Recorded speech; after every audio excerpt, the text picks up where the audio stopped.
Welcome to the City of Erie's Women's Only Career Fair.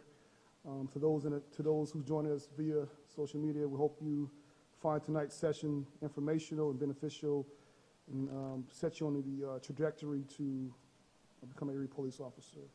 Tonight joining us, the panelists includes Sergeant Sarah Shart of the Erie Police Department, Patrol Officer Pound, and Patrol Officer Raboleski. And Erie's recruitment police officer, Sergeant Tom Lennox. So Sergeant Tom Lennox and I will be the moderators of tonight's informational session. And with that being said, we will open up the floor for some introductions of our officers. All right, so Sergeant Shart, you're up. Sounds good. I am Sarah Shard, Sergeant of the City of Erie Police Department. I've been on the job for 13 years. I work in the patrol division, which means that I'm on the street, act as a supervisor on a daily basis.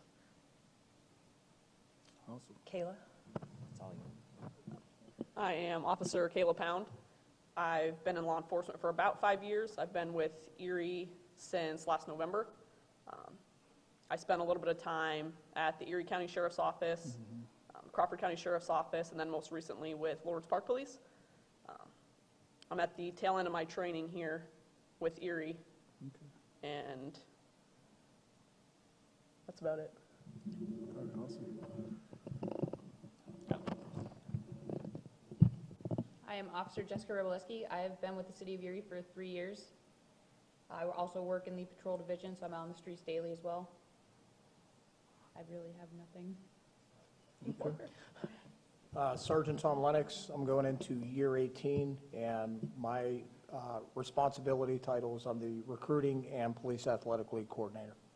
Okay. Thank you all for the introductions. You've expressed your profession, rank, and years on the job. So let's just dive into, hear from the panelists.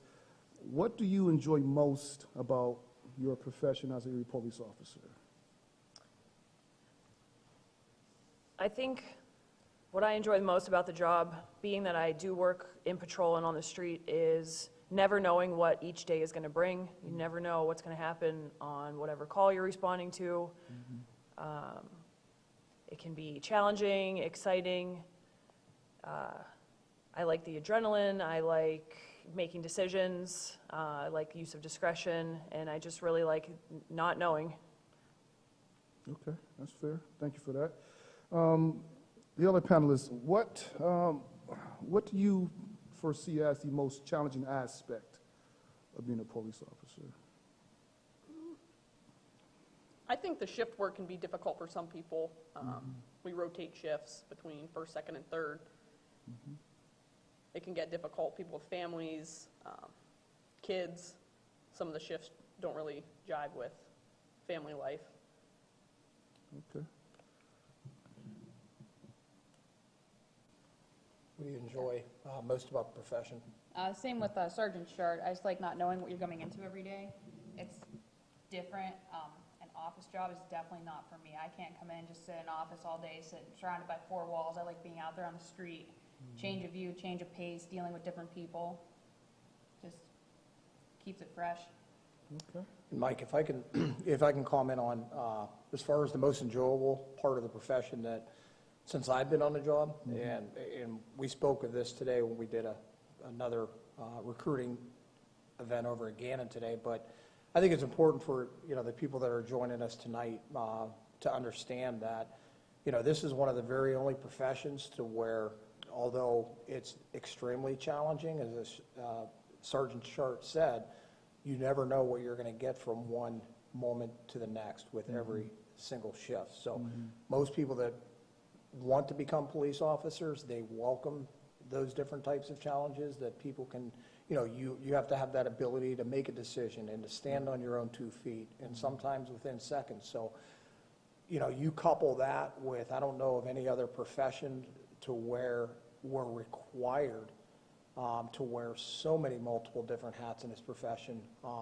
that to me, that is what makes it enticing. to become a police officer is because you're not doing the same thing. You know, like Jeff to my left here, I mean, she comes to this job, you know, with a medical background. She was a nurse, she was a paramedic. Okay. She was, you know, additionally, you know, we get questions, because, you know, the misperception, and I'll couple that into the challenging part, is I think people that are entertaining becoming a police officer, you know, some of the misperceptions or conceptions is that, you know, is the only thing that we do is we're out there arresting people in our community. But, which is true. I mean, you have to arrest people in the community, but additionally, you know, you got to serve as counselor. You got to serve as somewhat of you know, not that we have to be doctors or paramedics, but we have to do the bare minimum in life-saving type situations. You have to be a mediator.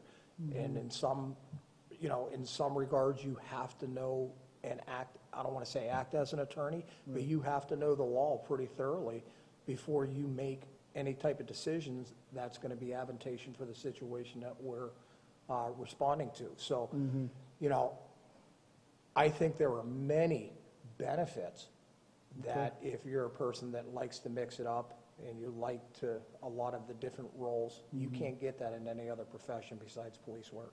Okay. Well, thank you for that. So let me ask the panelists again. So from your vantage point, right, being, you know, a female officer on the streets, when you engage the community, are you well received?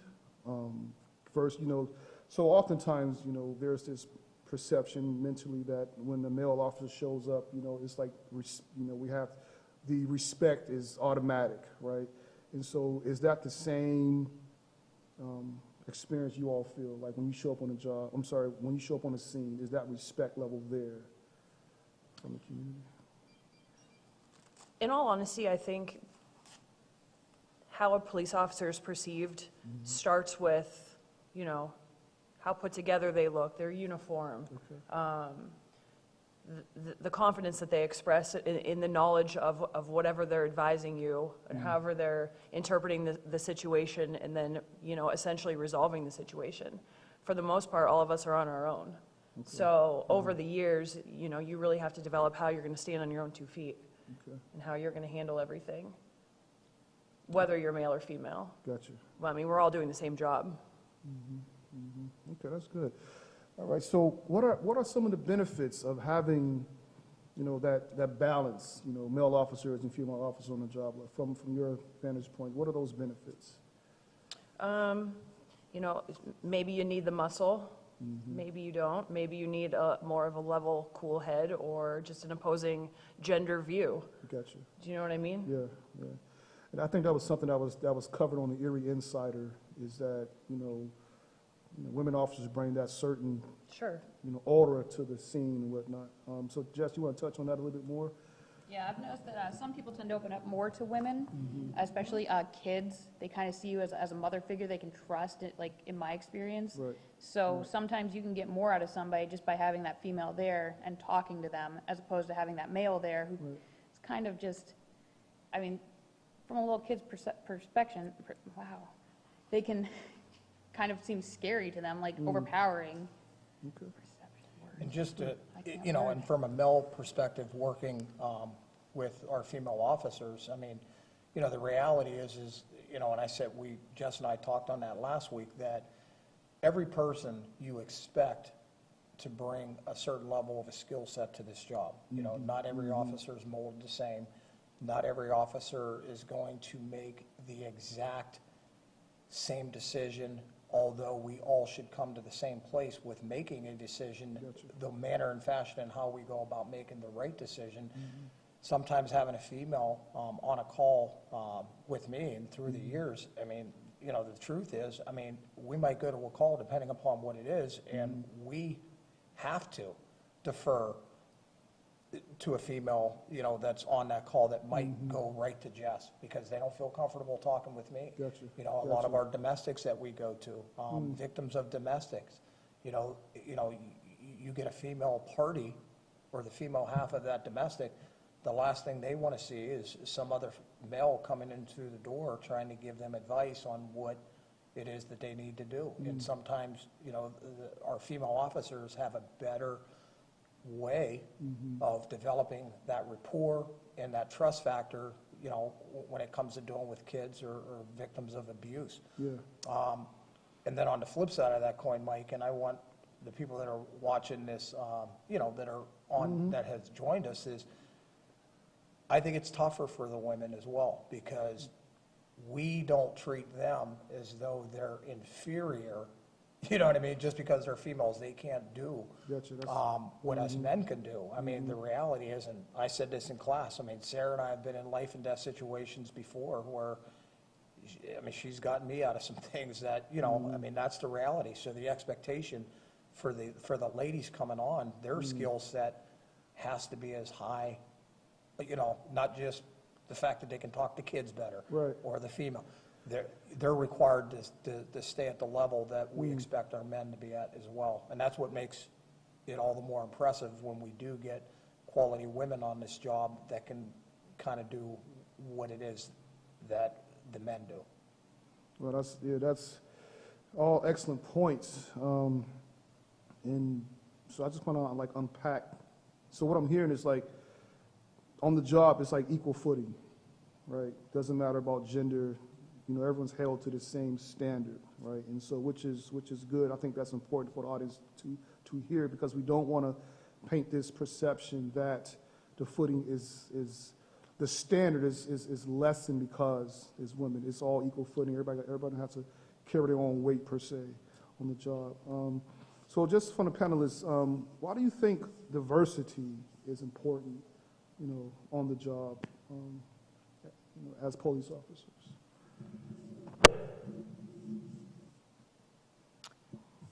I think diversity is important because our community is diverse.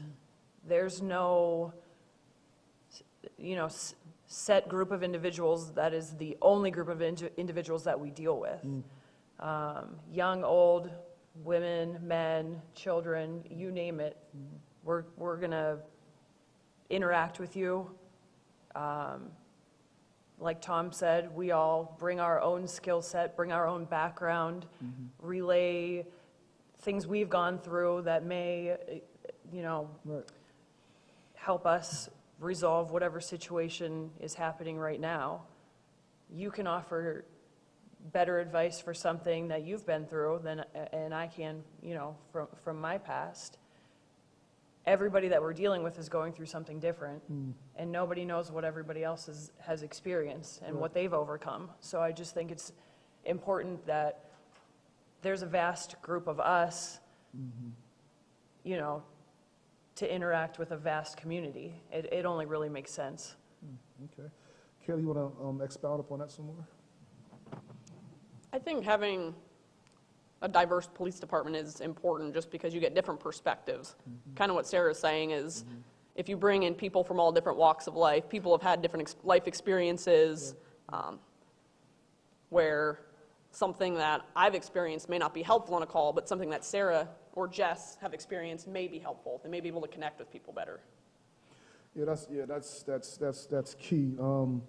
We all have, you know, like blind spots, you know, implicit biases and whatnot, and having that diversity, different, like you said, like you all are saying, different experiences and outlooks, it makes a more, you know, even approach when addressing issues.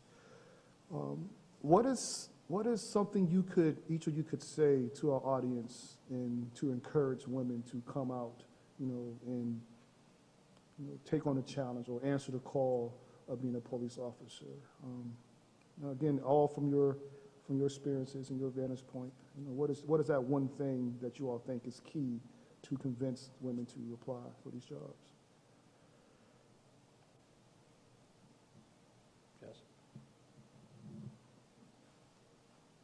Honestly, I think if you want to do it, just do it. If everything that we've told you, it's a different thing every day. You get to deal with different people, you get different experiences, you get to interact with your community. If that's something that really appeals to you, then this is your job. It's going to have its hard days, it's going to have its great days, but overall, this is like the best job I have ever had, and I'm so glad I'm in it. Kayla? So you want to, so your challenge is to drop jewels on our audience, the women, and convince them that, listen, this is the job for you. And so what's your pitch? I would say, even if it's something you're thinking about, reach out to the police department, reach out to Sergeant Lennox, get some more information. We do ride-alongs all the time. Okay. I don't think it's a decision you can make lightly, but there's avenues that you can take to make the decision. Okay, all right. And Sarah? Sergeant, start. My apologies. You're good. I think I can only just offer the advice of, if it's in your mind that you're interested in doing this job, go for it. I think you'll regret it if you don't try, Yep. in all honesty. Yeah, and just to expound upon what Kayla was just saying as well, I mean, you know, it's with anything that you do. You know, if you have that thought in your head that, hey, I'd like to try that, I wonder what it's like, you know, you're never going to know. And Jess said the same thing. You're never going to know until you follow through and you make that call and you say, hey, you know what, I'm going to come down and fill out a ride-along form and jump in a car with either our female officers or any officer for that matter to give you, you know, at least a sneak peek of, you know, what this profession is about. You know, and just to elaborate, you know, what all three these ladies said up here, you know, I mean, we need women. I mean, that's the bottom line. I mean, diversity in any police department, whether it's Erie or anywhere across the country, I mean, I think you have a better success rate of progressing as a community when your department is reflective, Right. you know, of what your officers in your department looks like. So, So let me ask you, so at what stage of your life did you realize, because like you hear different narratives, people say, I was born to be a leader, I was born to be a police officer, I was born to be a judge, et cetera, et cetera. So did you all have, like, so did you all feel that pulling on the inside, say, you know what, this is what I want to do? And I know I was born to be a police officer. Was that your? Yes, Yeah. 100%. Okay. I was born with a badge. Okay. So Sergeant Sharp, so like what was it that you knew, you know what, I was like, this is my calling. Basically, is what I hear you saying. So like what was it? Was it, so when you were a young, you know, child, teenager, were you about law and order, right? Were you like holding people accountable? Like what was it that you kind of? Just recognizing opportunities from this profession, the challenge, the ability to, you know, just really become somebody who can handle themselves and make decisions and stick by the decisions that they're making. Okay. Argue for what's right. Okay. All right. So, you know, so there's like a couple personalities, right? So we have people who are like introverts, and then we have people who are extroverts. Right. Do you think, you know, the career of a police officer are for those introverts, or should a person be more of an extrovert? What do you? And there's, you know, there's no right or wrong answer, but just out of curiosity, you know. We are all A-type personalities. Okay. 100%. That's everybody nodding. It would be important to be able to be enough of an extrovert that you can communicate, that you can listen, that you can offer advice, that you aren't just going to shy away from something. Right. Okay. You know? I do. And you all agree with what? Yeah. and I think a combination of both Right. is good. I mean, you know, sometimes there are quiet leaders, and then sometimes there are very verbal, extroverted leaders that, you know, there's different types of leadership style. Absolutely. You know, like Kayla, she's pretty quiet, Okay. you know, until she opens up and she gets going. But there might be instances where I'm more of an extrovert, where I like to express what I'm trying to articulate to that person, Right. but I might have to defer to her and turn into that introvert and let her do her thing, because she has more or a better rapport with the person, or, you know, the individual that they're dealing with. So I think a combination of both. I mean, yeah, for the most part, we all are type A. But if you're an introvert, and I think we're confusing maybe extrovert with maybe confidence. You know what I mean? Because we get a lot of officers, male or female, that come on the job and they're the quietest person, you know, for the first few months. And then they start getting that confidence just based on the manner and fashion of the calls that they're experiencing, just on the call volume itself. And it's fun to watch that introverted person that you think is shy and quiet all of a sudden develop that confidence to be able, because 80% of this job, and Sarah said it, I mean, 80% of this job is communication. It's not like the movies, it's not like, you know, they only show you the best things on cops.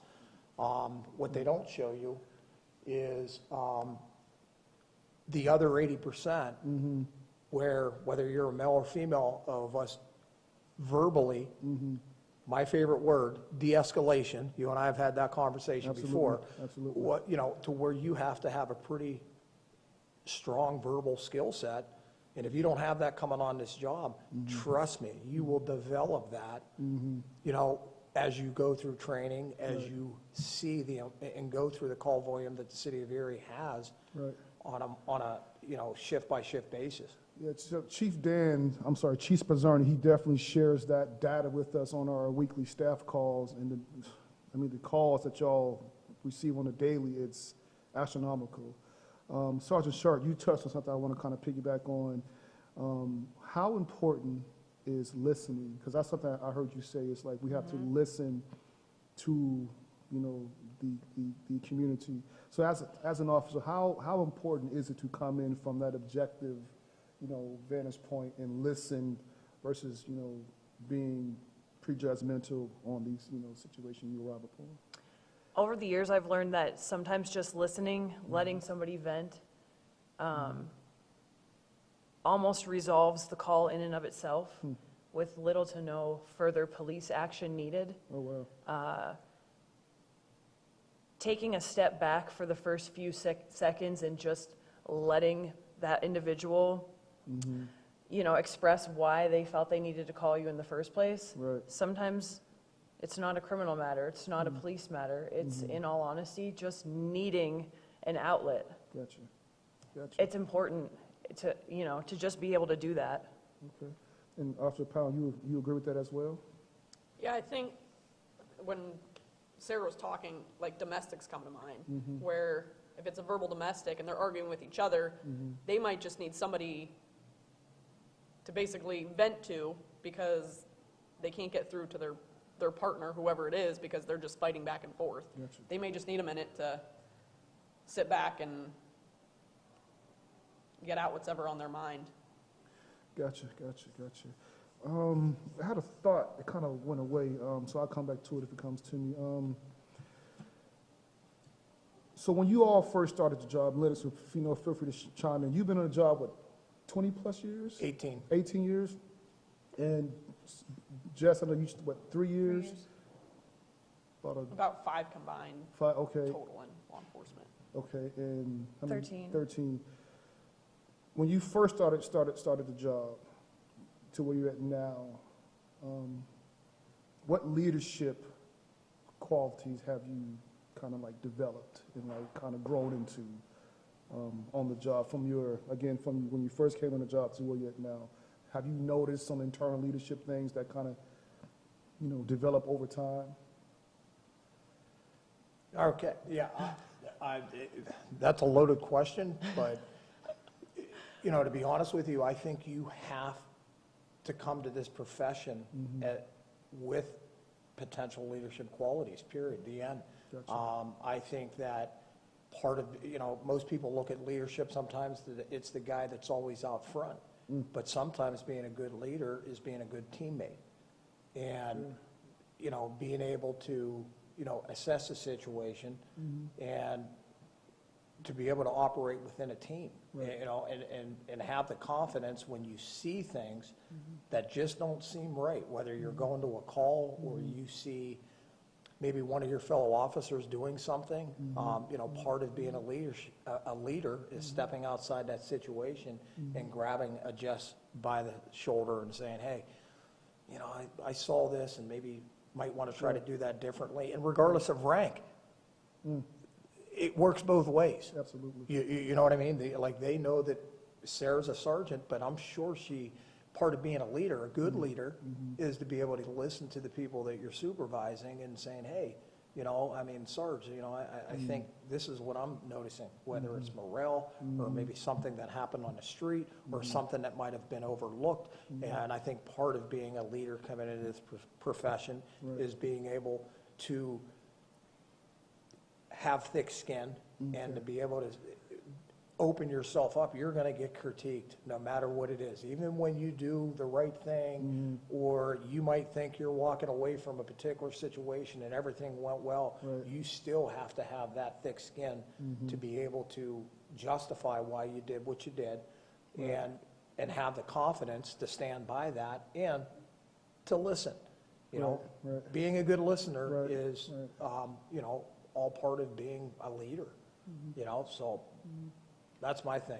Okay, anyone else want to kind of expound upon that? I think having the ability to be a good listener, like Tom was saying, kind of gives you what you need to be able to come to like a correct resolution for whatever's going on.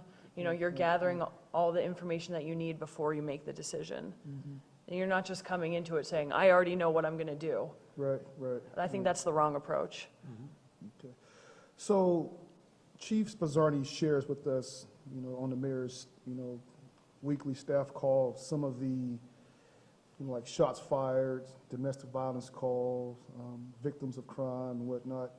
I know, and I've asked Chief Spazzardi several times, I said, Chief, how do you, I mean, like day in and day out, you have these different, like you said, you never know what to expect on the job, right? It can be, you know, a kid wanting you to give his, you know, get his basketball out of the tree, or, you know, there's a victim on the side of the house. How do you all like decompress?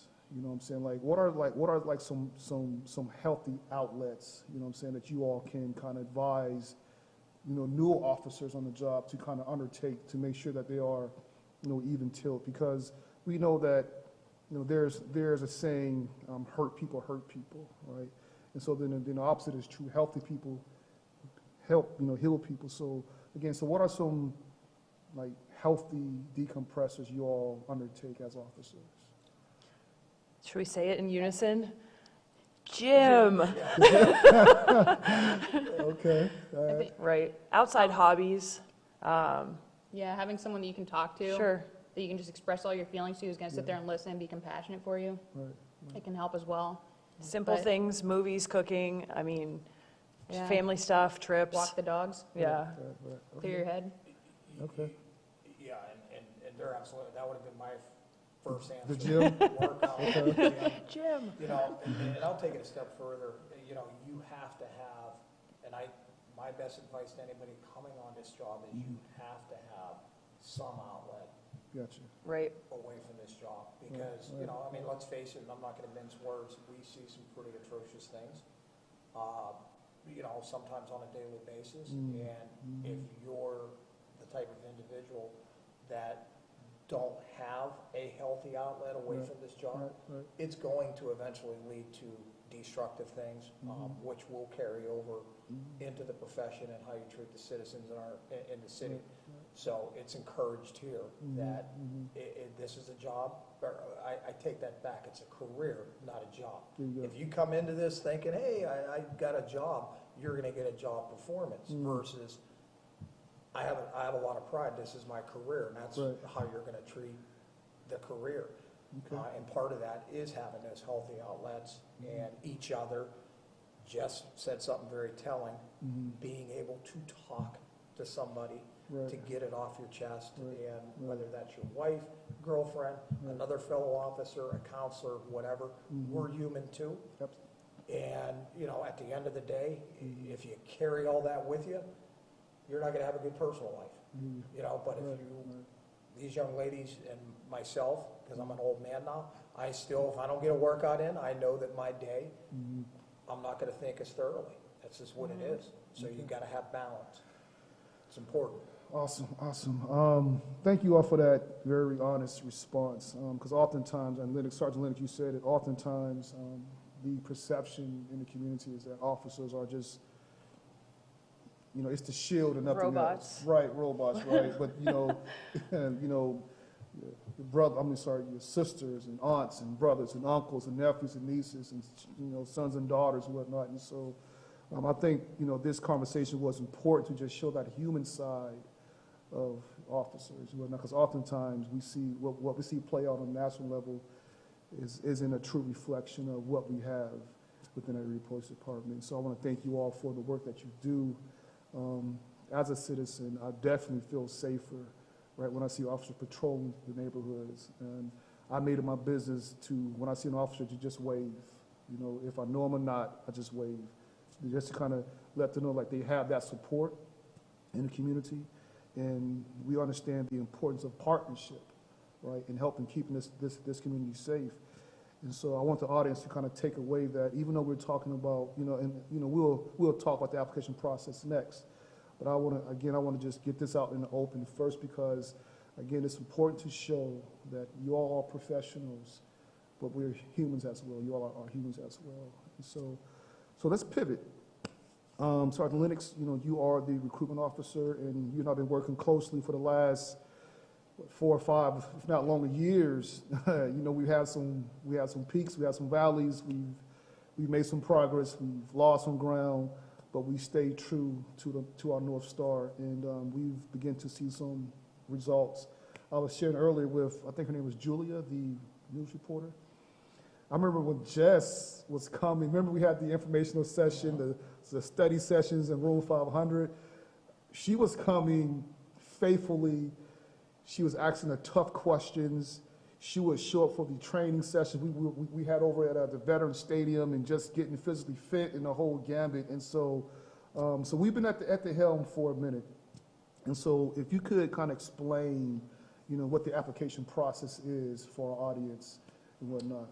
Yeah, so this year we offered the test, like we offer the police test every year. The application process, and I'm going to look here, applications will be accepted and they will open up to the public on April 4th. And the window and the deadline to get your application will be June 30th of this year. I tell people this every year. It's extremely important. Do not wait until June 29th to go online to apply for your application, because there is a benefit when you jump at the opportunity the first week of April to apply, because with that, you know, you will get your study guide a lot sooner. And if you're the type of individual, and I'm guilty of that when I was in college, you wait to the last minute to cram it all in, this isn't the test that you want to do that. So with that being said, the sooner you get online and that April 4th deadline to get your application, the quicker you get your study guide. There's an $80 application fee, which the city don't get that. You pay that to the consortium. And if you go online or on our website, that information will be on there as to how to apply. So after you get all that in, you got a few months to study. Our test is going to be on August 6th. Of 2022, and it's going to be held at the Northeast High School track. And just to break that down a little bit, when you show up for the test on August 6th, the first component of the testing process is you have to do the physical agility. There are 5 components on that physical agility test.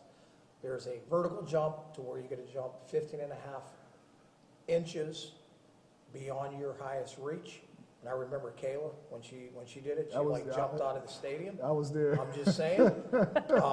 So, you know, you have that first obstacle, and then you have to do 25 push-ups, no time limit, to where you gotta do 25 good push-ups, and then you gotta do 25 sit-ups, no time limit. Oh, wait, yeah, 25 sit-ups, no time limit, and then there's a 1.5 mile run. And that scares some people to where you have close to 60 minutes to do the 1.5 miles, and I believe the time is 15:56, which in my mind is 16 minutes. And then there's a 300-meter sprint that you have to make 300 meters in a time of 1 minute and 6 seconds. So if you complete all 5 components of the physical agility, that same day you'll be invited in the early afternoon to take the written exam, which will be held at Mercyhurst Police Academy out in Northeast. So Sergeant Lennox, you and I, like I say, we've been doing this for years, and what we've witnessed, like you mentioned the high jump, we've witnessed women officers or women cadets fail that test time and time and time and time again. And so all 3 of you all passed the test. I was there when y'all was, like Lennox said, jumping out of the building. What were some trainings that you all kind of undertook to make sure you passed that jumping component of the agility test? I mean, I was training with Sergeant Lennox and some of the other people who were going to take the test, so we went out to the track and we just performed them time after time, just to make sure we were all on the same point there and could actually pass within the time limits or the standards that were set. Okay. So. All right. That's fair. Caleb? That's fair. I think training just by doing is important. I think a lot of people go into the test thinking that it's easier than they think it's going to be, and they don't really train as much as they should. And I think doing something like a mock, run yourself through the entire test before the actual test day and see what you need to work on, what you're lacking in, so make sure you actually pass the test the day of it. Okay, awesome. Any tips for? Again, practice all the components of the test. I mean, I mapped out a 1.5 mile loop around my neighborhood, and I just incessantly every day until I could get the times. The last 300 meters of it in my neighborhood happens to be up a hill. That was the hill that I sprinted up day in and day out, knowing I'd be able to get the time if it was on flat ground. Good point. It's just really repetition. If you want it, you're going to go after it. You're going to get it. And Mike, just to elaborate just a little bit, it's just like the written. You don't wait, and Kayla touched on that, you don't wait until July to say, hey, you know what, I'm going to go try to run 1.5 miles and see where my deficiencies are at. You know what I mean? Right. 6 months, 4 months, 5 months is more than enough time. And anybody that's joining us online, I don't want that to scare you. You have more than enough time to get your body physically ready. And I would suggest cross-training to get yourself prepared for that test. And I made a mistake. It's not 25 sit-ups, it's 30. Okay. And Mike, you already covered this. There's nothing more frustrating. What eliminates our ladies, being that this is a women's job fair. Just to be honest, the thing that wipes out our ladies every year, the majority of them, is that vertical jump. Right. 4 to 5 months, that gives you more than enough time. And if you need any pointers on how to prepare yourself, to get yourself ready for that jump, please contact Kayla. No, but in all seriousness, email me, get a hold of me, and we'll get you on some sort of regimen to where we could work on your explosive motion going from stop to high jump, whatever. And the fellas, what wipes the fellas out every year are the sit-ups, and you've witnessed that. Absolutely. What you would think every year it's the 1.5 miles. And I think, and Kayla touched on this too, don't just go out to the track and run 1.5 miles and say, okay, I made the 16 minutes, I'm good. Cross-training is important because you have 4 other additional events that you have to do. So you have to have enough in the tank to be able to complete all exercises. Yes. Okay. Great. Listen. Great responses on that. So, Lennox, let's talk about the salary of a career as a police officer. We have a handout here. You said you've been on for 18 years. So, what do you think about the salary? Is it a worthwhile career to have? Yes, it is. You know, so your starting salary when you come into our department, it's, as an entry-level probationary police officer, you come in at $50,205 is your starting salary. With that being said, you know, the city of our size, the call volume that we're basically operating at, and for 15, 16 years, which, you know, thankfully, city council did approve, you know, the hiring, additional hiring of more officers, because for 15, 16 years, based on the call volume they have, we've been running a little short. So, and the reason why I say that is there is opportunities to get overtime, even in that first year. So that $50,000 coming in is nothing to scoff at. It's pretty good money, with the opportunity of making more depending upon, you know, how much overtime that you want to actually work, you know. And let's face it, we are police officers. You are going to find yourself in court. You do get overtime on your off time to go to court. Additionally, you know, at the end of your shift, you know, you might get a call that might be a 6-hour call, AKA a homicide. Right. You know, 2:20, you're up at 2:30. You might get a late call, which everybody dreads at this table, and we've all been there. You know, to where, you know, you're almost near the finish line, and all of a sudden something of serious nature comes in, and you know that you're going to be here, you know, for quite a while additionally past your shift, so you do get compensated for that. After 48 months of service, your base salary jumps up to $76,982. And then in order to, what we call Class A, which is the highest level patrol officer that you can attain. Gotcha. After 60 months of service, your base pay is going to be $94,672. Wow. So, you know, the opportunity's there. And if you ask any of the officers, some days it doesn't feel like we get paid enough. It's not about the money, and I want to make that very clear, that if you are a person that wants to be in this profession because, hey, I'm going to get rich, and we told the community justice kids over at Gannon today, if you're social work, any type of social science, criminal justice, that if you're in the profession to be a millionaire, change your profession today. Right. I think most people that get into this field and into this profession is simply that innate need or desire to help people in their community, period. You know, so the money is good, with that being said, here. Okay. Good. Let's see, what are some of the different careers within the police department? So, you know, a lot of people think, and I get this all the time on the, you know, recruiting end of it, where they're like, hey, I don't want to be a police officer, but I want to be a detective. Gotcha. All right, there's no police department in America that, you know, you walk right into a police department and you're like, Gotcha. Congratulations, detective. You know, so with that being said, every officer that does get hired, they start off in the patrol division, to where, and I tell kids, you know, hey, you're going to be a detective someday, but you're not going to be a very good one without the street time in patrol, to where you're going to develop your IQ on what it encompasses when you go upstairs or you go to a different division or department.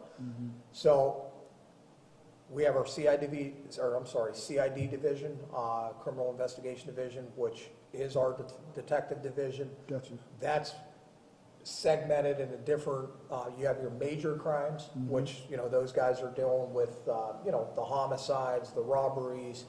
You know, we have a sexual offenders unit, or sex crimes unit, to where we have detectives that are in CID, that their only thing that they focus on is crimes against children. Okay. We also have a white collar crime division, a part of CID, that you know, they investigate your thefts, your frauds, you know, your forgeries, you know, those kinds of things. We have a burglary division, which is part of our CID, to where, you know, they investigate burglaries. We just added this year an auto theft division, to where we have a detective that they just, simply, that's all they deal with. They investigate, vehicles throughout the community or throughout the city that have been stolen, if not recovered. So we have that part of a branch for our CID.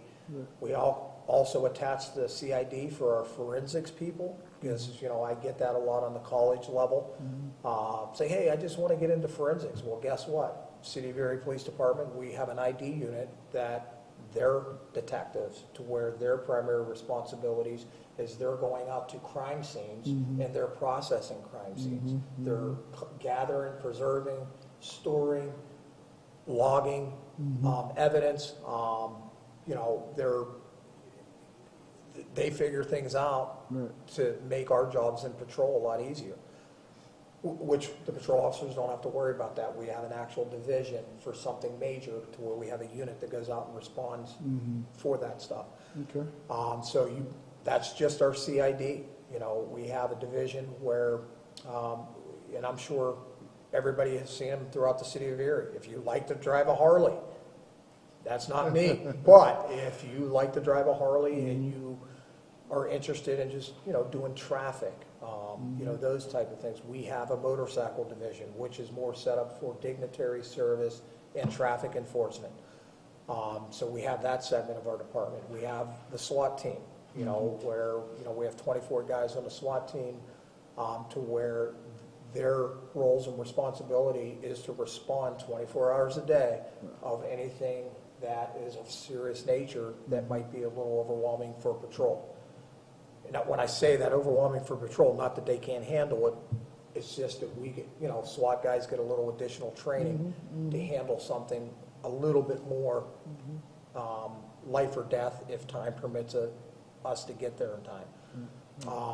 Also attached to SWAT, we have a tactical team called the Neighborhood Action Team, which is a unit that's comprised right now of 6 officers.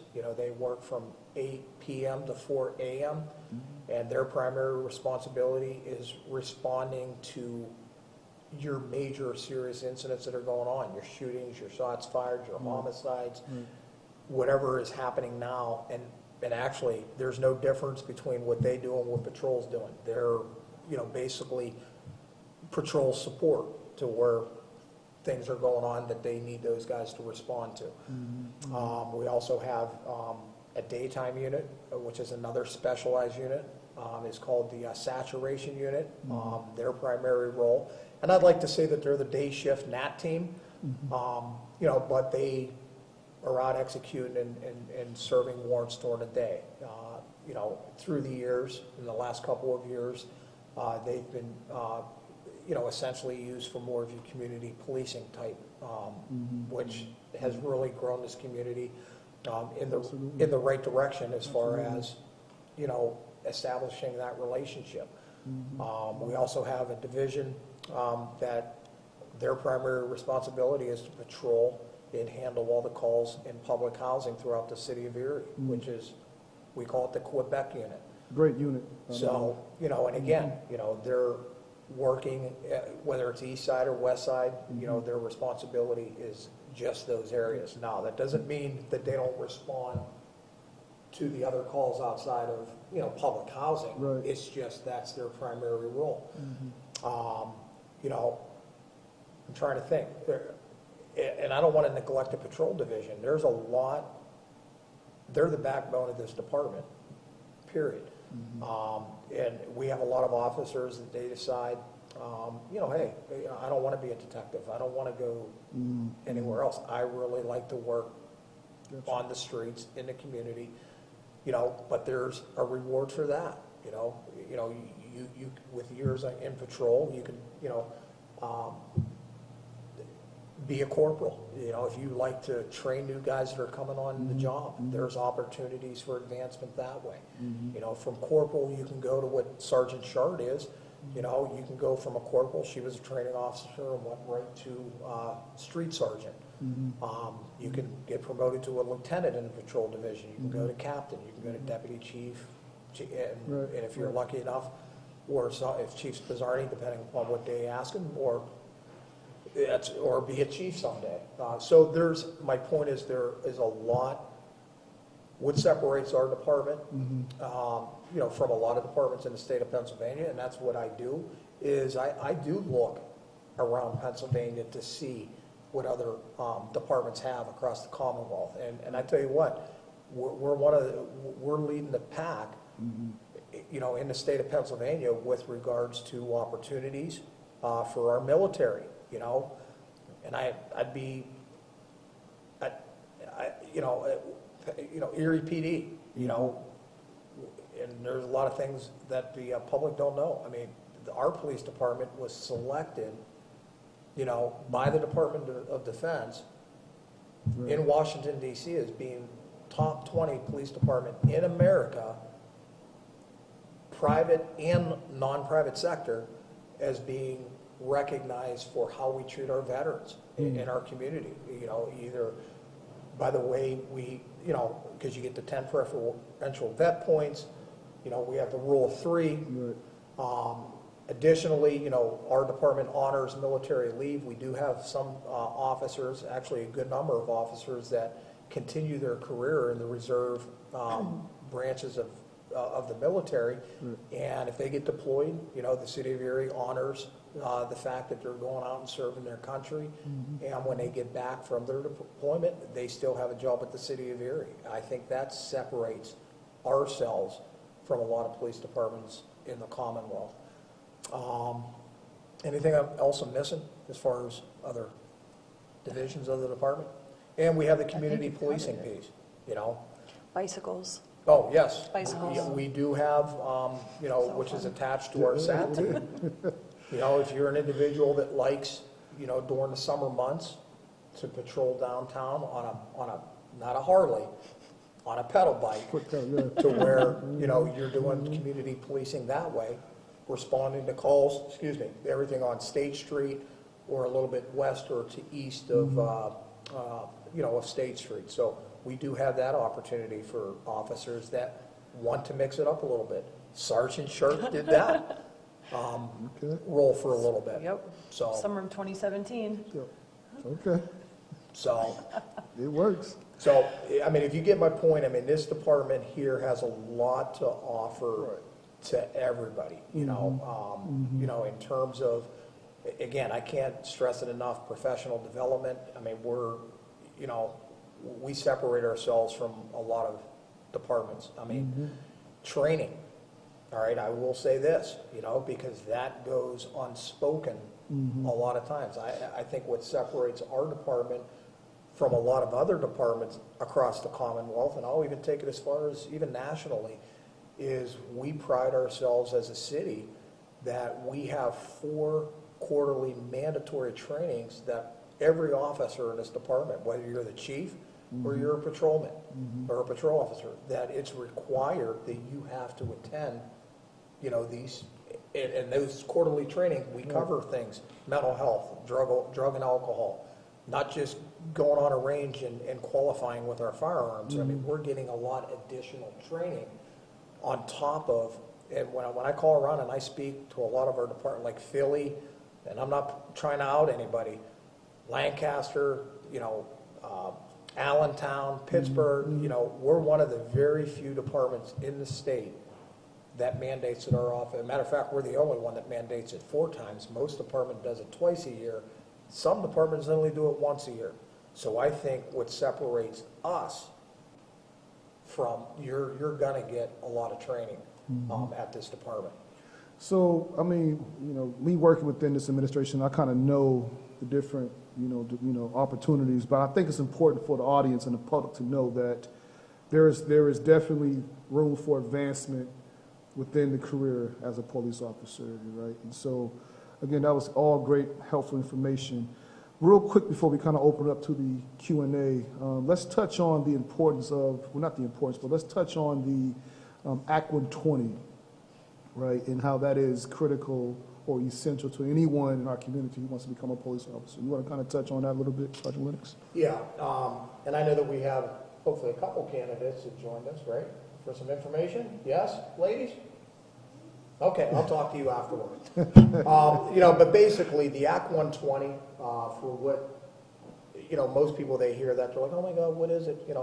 It's just a fancy way of saying that it's a certification that the state mandates, all right, when you work for a municipal police department, that you have to have that certification in order to become a police officer in the state of Pennsylvania. So a lot of people ask, well, I don't have my Act 120, so therefore I don't think I'm going to take this test. I'm telling you, don't let that deter you from taking the test. That's where I come in, and Kayla will tell you, and Jess will tell you, take the test, see where you land, on that list, because and that's another thing I didn't talk about. Depending upon how you score on the written, there's a ranking system, and they go from the highest score, and they take it the whole way down to the lowest score, and that's essentially how we hire. I mean, if you pass the background check, the interview process, that sort of thing, we kind of go in order in the hiring process of how we're going to hire a potential candidate. So with the Act 120, I tell anybody that's interested, see where you land, how you score on that test, because if you score in that top 25, you're going to get a call from me saying, hey, listen, I know you haven't gone to the police academy yet to get your Act 120, but you might want to think about enrolling into the police academy. That way, when we get to your number, we can hire you, because the rule is you have to be Act 120 certified by the time the City of Erie Police Department gives you a call and says, hey, listen, we're interested in hiring you. Do you have your 120? So don't let that deter you if you don't have your 120 yet, but I would encourage you, and on the flip side of that coin, Mike, if you know in your soul and in your heart you want to be a police officer, 100%, you don't want to wait for Erie, go get that 120 and start working in this profession, because where it's beneficial to hear, we reckon, like Kayla's a prime example. She came on this job with 5 years of law enforcement experience. Guess what? She's going to get closer to that Class A experience, because years of service prior to coming on this job is extremely helpful in terms of getting you closer to that Class A pay grade. So, informational session? Yes. All right, so if you have any, if you have any questions regarding how you want to apply, what is the process to get into the police academy?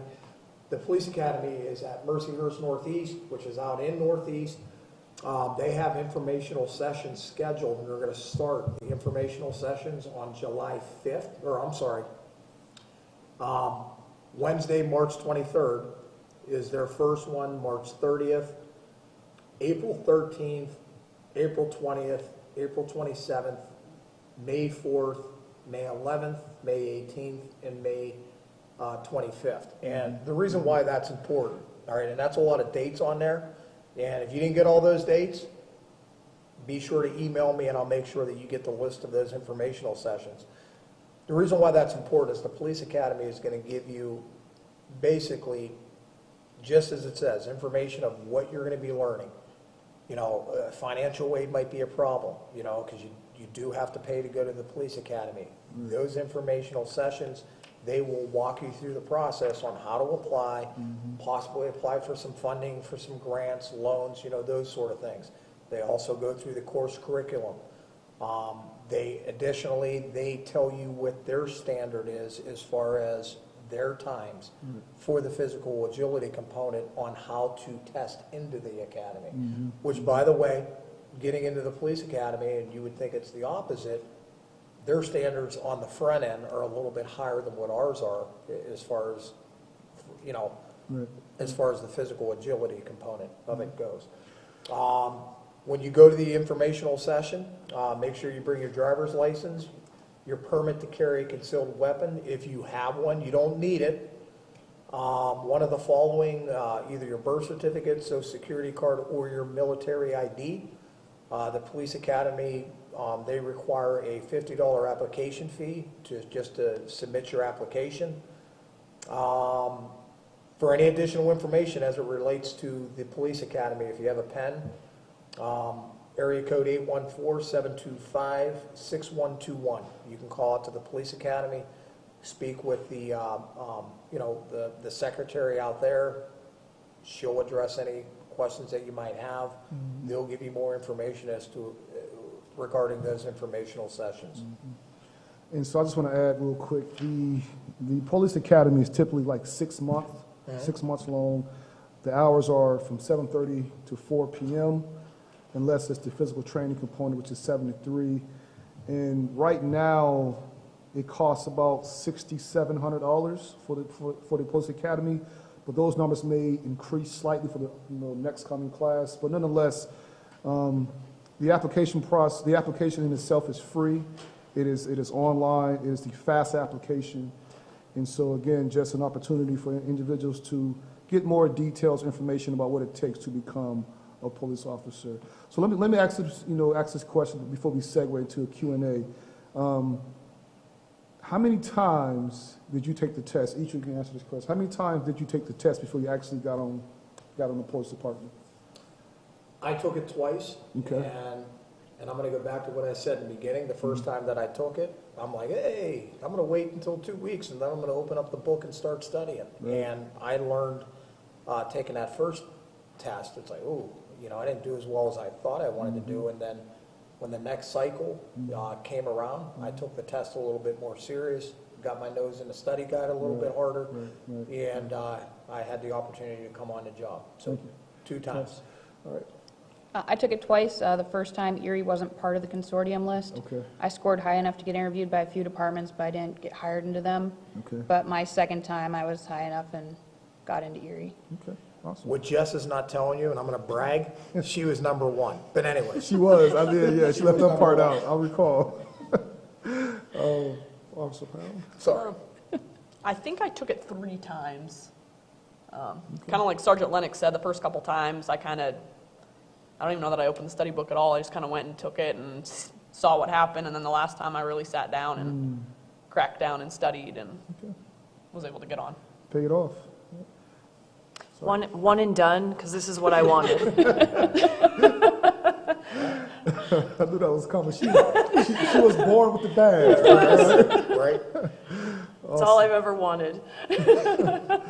But Mike, just to elaborate, just briefly, Caleb took it 3 times, I took it twice, but we have had candidates that have taken this test 4 to 5 times to where they continue to keep knocking on the door and they don't quit. Right. So I guess my words of encouragement that is, if you don't get it the first time, you don't score high enough, don't give up and, put your nose to the grindstone and keep plugging and keep pushing. If you want it, you're going to get it eventually. You know what I mean? We have a guy that we just hired. He took the test 5 times. Right. And we just recently hired him. And, I just saw him today at the schools, and I was like, hey, how do you like? He's like, man, I'm so glad I didn't quit. I didn't give up. And, you know what I mean? So. I recall this individual, he had a hurt hamstring, but he still ran the mile and a half. He was pushing him, along the track. But it definitely takes perseverance, is what I'm hearing. It takes preparation and dedication to the process. And so if those are applied, one will become successful.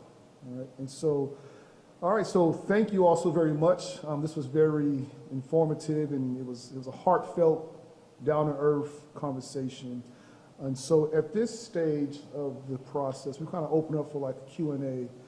So if anyone in the room or online, I know Frank is around here, if anyone has any questions, now's your opportunity to ask us questions, and we'll do our best to provide the answers that you need.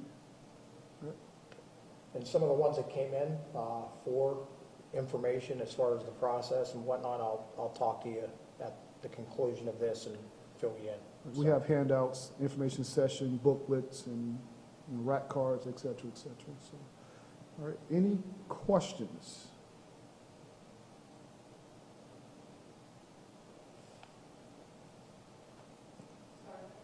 Hey, yes, we have a question in the back. I'm sorry if I went to this, it's just for the young ladies, and really, if you could speak to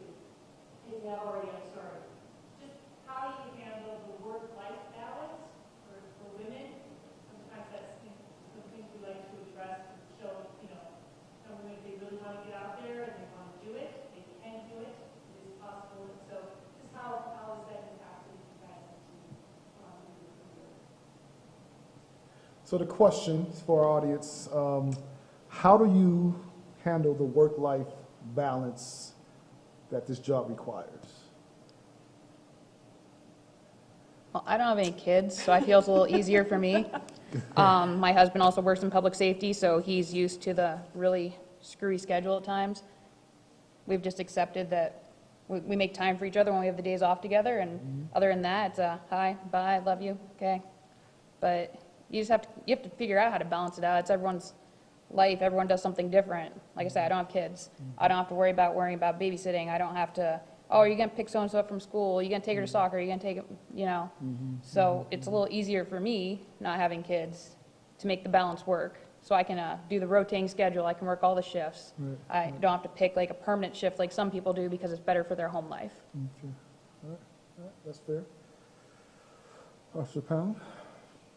I'm kind of in the same boat with Jess. I don't have kids. I just can kind of do my own thing. It doesn't really affect too much. I guess holidays and stuff can be a little tough with family. But other than that, Okay, all right, that's fair. Sergeant? I have one child. She is older than time on that I have on this job, so she's been with me this whole time, Okay. and we've just been doing it together, you know?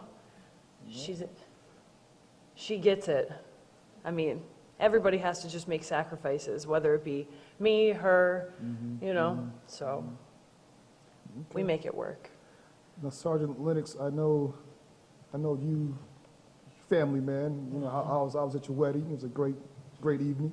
Yep. And so, what's your balance? Hey, I'm gonna keep it real. I got lots of kids, and it's a balancing act. I mean, there are some things that I stayed on third shift for a lot of years for a reason, just so I could, coach.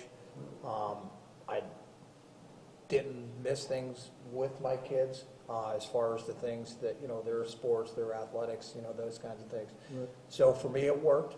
But as far as having adversity because of the shift work, and sometimes the job does pull you away from your family.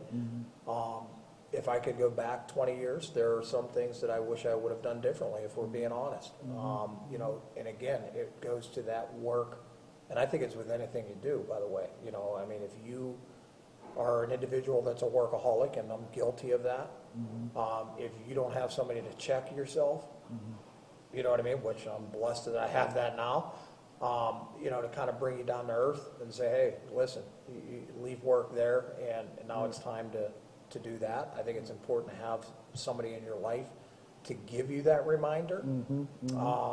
So I'm not going to tell you it's easy, because I would be lying. And as Sarah said, you do why everybody else is home, with their families, because they get that required Thanksgiving, Christmas, Easter, and all those nice holidays off. There is some sacrificing on everybody's part when you have a family, that you might miss that Christmas morning with the kids. You might miss that New Year's Eve kiss with the significant other, or, you know what I mean? You might miss an event with your kids.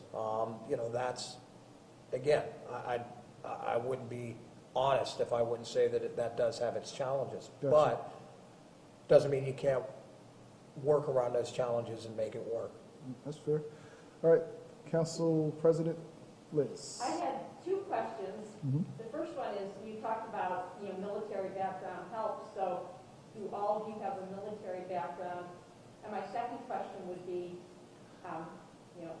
Sergeant Sarah, you were born with a badge, so did any of you have parents or siblings or family members who were police officers? So kind of two separate questions. Are you veterans, and did you have family members who were police officers? My answer will be quick. I am not a veteran, and I have no family in law enforcement. my answer is the same as Sarah's. I'm also not a veteran, and my uncle has been an officer for a while, so that was it.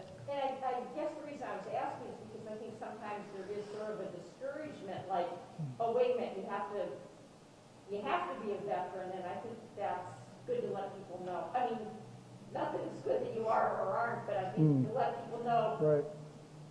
you know, you don't have to be a veteran to pursue this career, so. Absolutely. Well said, Liz, well said. And Ms. Allen, just to elaborate just a little bit on that, and I'm glad you brought that up. That's a great question. I'm not a veteran, and a lot of people think that you have to be, I mean, although we have a high veteran complement in our department, you know, we have more people that are non-vets that come on this job than we do veterans. And to answer your second question, and this is for anybody that's joining us online, I wasn't Sarah and wasn't born out of the womb with a badge. You know, if I'm being honest and I'm being real about it, Fair. I worked with Beth in juvenile probation for quite a few years, and police work wasn't even anything I was even entertaining. When I was a young man, when I was in college, and again, that's for a lot of different reasons other that we don't have enough time to talk about. But it was something, I was pulled to the job, and it's the best, it's a decision that I don't regret. And I'm not just saying that because we're on a recruiting fair. I wish I would have done it sooner. So if we have anybody in our audience that, you know, regardless of what their reasoning is, like, hey, I could never see myself doing that job for whatever that reason is, don't let that discourage you or allow you to shut the door on the possibilities that you can do this job. You know, if you have anything internally saying, I wonder if I could do it, explore that, listen to it, and get on the phone, schedule a ride along, send me an email, and we'll answer that question pretty early for you. Awesome. Don't have any regrets. Awesome. Great response. Any other questions from the audience? Hearing none. Okay. So we're about 7 minutes before this program wraps up. So I want to provide the panelists an opportunity to just any parting comments, parting words, wisdom, anything you want to kind of, final comments to the audience and those watching online. I just want to let you know that this job is extremely rewarding, extremely challenging. You'll make yourself proud when you realize what you can do and how much difference you can make. Your turn. I think we kind of touched on it earlier, but if you're thinking about it, reach out. I kind of don't think it's a job that you can sit down and look on a piece of paper and say, yes, I want to do it, or no, I don't. If you have the qualities that would make a good police officer, do a ride along. See what it's really like, because it's a lot different than what you see on TV. Okay, that's fair. Downfall to answering last. Exactly what they were saying. If you're thinking about it, give it a try. Call, get more information, go for the ride along. See if it's for you. Okay. Sergeant Lennis, let me just pivot with you briefly because the ladies said the key word is qualities. Just give me two.